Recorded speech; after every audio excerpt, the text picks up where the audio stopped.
Why do you think people confuse pre-qual and pre-approval so much? Just lack of information. Who do you think they should reach out to first, the realtor or the loan officer? It's actually a loan officer. What are some things that you hear every day that are just not true? What would you tell your family member if they were buying right now? You need perfect credit to buy a house. Pause. Today, we're diving into the part of the home buying process that scares a lot of first-time buyers: loans, pre-approvals, and money talk. But it doesn't have to be scary. I brought in someone who simplifies this for everyday people, Oscar Del Cid.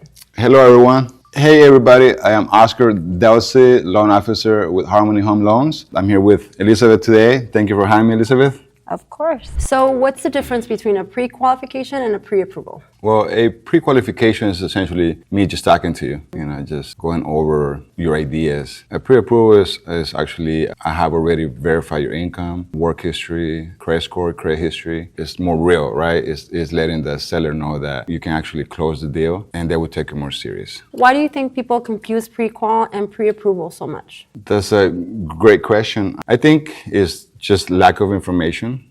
Just not reaching out to a licensed loan officer like myself. Okay. But essentially, I think it's just lack of information. Well, when do they do a pre-qualification? Is like a pre-qualification would be essentially just when you first talk to the loan officer. When you first decide that you want to buy, when you're just thinking about buying and stuff like that. Yeah, and talking to a loan officer. That's when essentially that pre-qualification happens, when he's asking you the questions, right? The pre-approval is like, going to filling out the loan application, completing a loan application, and providing all the necessary documents. Right? So when people are thinking about buying a home, who do you think they should reach out to first, the realtor or the loan officer? Oh, I'm glad you asked that question because a lot of people have the misconception that the realtor is the first person that they got to talk to, but it's actually a loan officer because you're just wasting your time. The realtor will help you find your dream home, will help you negotiate, right? But nothing happens until you are pre-approved. I mean, and if they're a good realtor like myself, they'll probably tell you first, go look at the loan officer, go talk to the loan officer because we're not seeing houses until you talk to him.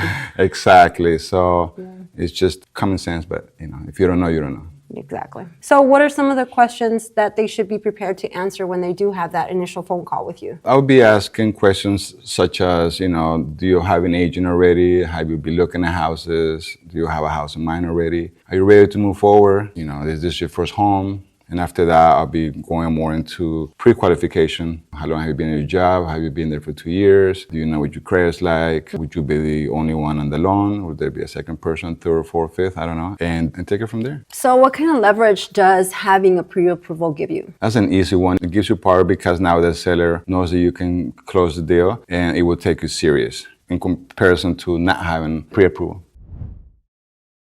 Gives you power, when you go shopping, right? When you prove that you've done all the work that needs to get done, that you're serious, right? They take you more seriously because you've done all the things that need to get done to get pre-approved. Right. Because it's not just like, hey, I want to buy a house. Okay, here's a piece of paper, right?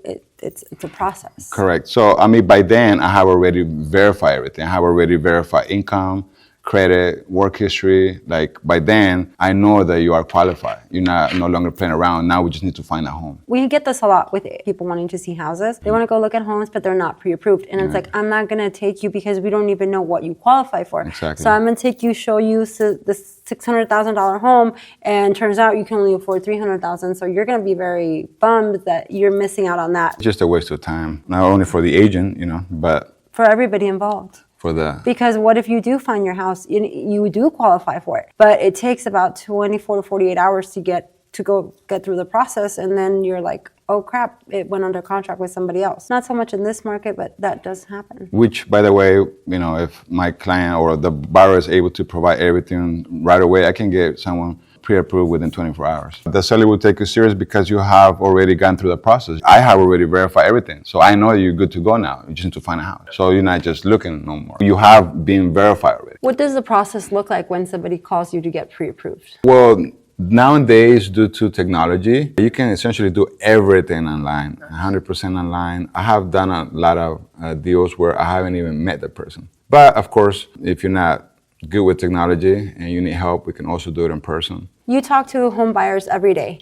What are some things that you hear every day that are just not true? Some of the things are, I don't think I qualify, just assuming, right? And some others are such as my credit's not good enough. I don't have, the down payment. And that's probably it. Down payment, I don't think I qualify in credit score. So for example, let's say the bad credit, or they don't have enough credit. How do you combat that? Well, I believe that, if you are ready to become a homeowner, there's really, nowadays, where there's so much help out there, there's really nothing that can, stop you, that should stop you. Because let's just assume for a second that you do have a bad credit. When we meet, we can put a plan together. The whole point is to talk to a loan officer, because that way you can see where you're at. And if you are not able to do nothing at that moment, right, we can at least put a plan together where down the road, 3 or 6, maybe 12 months from now, we can make it happen. But at least now, not only you know where you stand, but also what you can do if you're not able to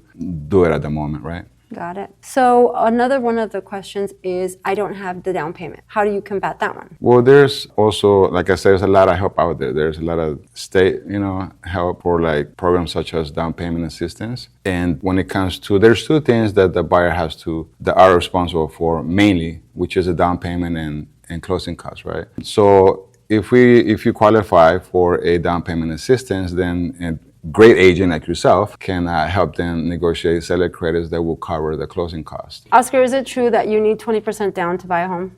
False, completely false. Oh, what are the down payments? Well, nowadays we can go as low as 3%, as long as it's primary, as long as it's a house that you're going to be living in. It cannot be for investment. But as a primary, first-time home buyer, you can go as low as 3%. Conventional. FHA has to be 3.5, but we do have a program for primary as low as 3% conventional. And if you do the down payment assistance, you can always get that taken care of, right?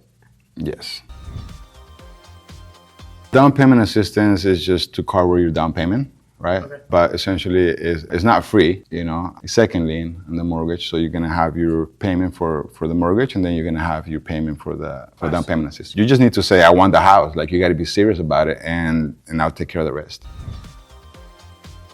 I think, no, that's not true, because like I just said, houses appreciate minimum 5 to 7% every year. And it's more about securing the property now.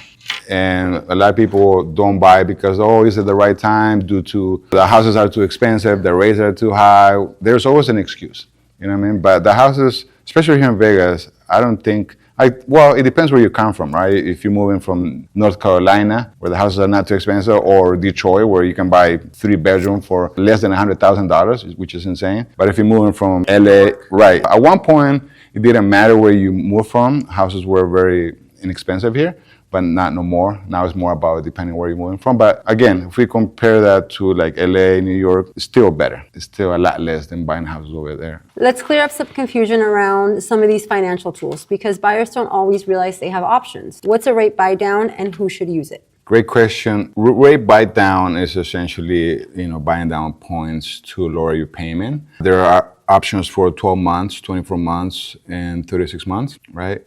I normally don't recommend it, but it goes case by case, because it makes sense to do it, I believe anyways, if you're gonna be on your house for a long time. I'm talking about, more than 10 years, right? But to be honest, most people nowadays only keep their house for about 7 years. That's like the average. So who is it good for? Who would I recommend it to is people are going to stay in their house for a long time. Because if you're thinking about selling your house within 3 or 5 years, you're better off just, waiting for the rates to drop and refinance, right? Again, as long as you're comfortable with the payment. Is it smarter to bring more money to the table, or is it better to buy down the rate? Well, I think it depends. If you're comfortable with the payment, then just put whatever the minimum may be, right? Whether it's 3.5, 3%, 5%. As long as you're comfortable with the payment. If you're not, then make your decision accordingly. I don't think it's a smart move. Again, as long as you can make the payment, because it's better to secure the property, and you can always refinance later to lower your payment and to get a better rate. What would you tell your family member if they were buying right now? What would I tell a family member they were buying right now? That's a great question. It depends. Like, have you started the process? Have you talked to a loan officer? Do you know what you want? I don't know. It depends. It depends on their situation or what they're trying to achieve. Both, I would say, right? Their current financial situation and what they're trying to achieve. But more than anything, I think is have you talked to a loan officer is what I would say. So what's the number one thing you would tell, like if your son or daughter or whoever comes and tells you, hey, I want to buy a house, what do you think you would tell them? I would say, go talk to a loan officer to get that information. But you're a loan officer. So as a loan officer, what would you tell them? Well, then I would make sure that they, complete a loan application right away. That way I know exactly what they qualify for. Right. Anything that you as a loan officer with your experience that you could say, hey, let's do it this way, let's do it that way? Absolutely. Well, once I'm able to verify it, once I get a complete loan application from you, and once I verify all the documentation, then I just put a roadmap for you. Here, these are your options. This is what I believe works best for you. This is what you should do. But at the end of the day, let you make the decision, right?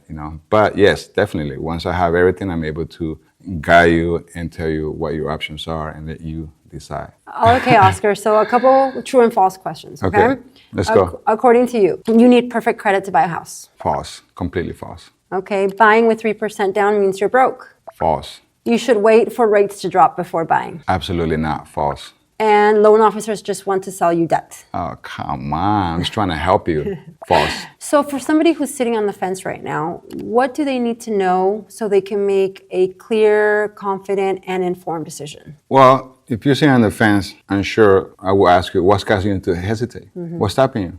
Mm-hmm. So I can tell you how we can make it work. Got it. Without me not knowing, how am I going to provide you with that? So you would say that the biggest thing would be talking to a loan officer and getting that information from them directly, right? Exactly. Get the correct information. Get yourself educated. Perfect. For someone who's sitting on the fence right now, what do you think that they need to hear to make a clear, confident, and informed decision? I believe they will have to talk to a loan officer to go over through the pre-qualification to see what's really stopping you from moving forward. Hey everyone, if you want more information, you want to get pre-qualified, you want to know where you're at, you can call me at 702-810-3133, or you can follow me on social media on Instagram under Oscar Delce or The Navigator. Also Facebook, same thing, Oscar Delce or The Navigator. If this helped you, download my home buyer guide. It walks you through every step, including the loan process. From someone who's done it herself and helps others every day, link is in the bio.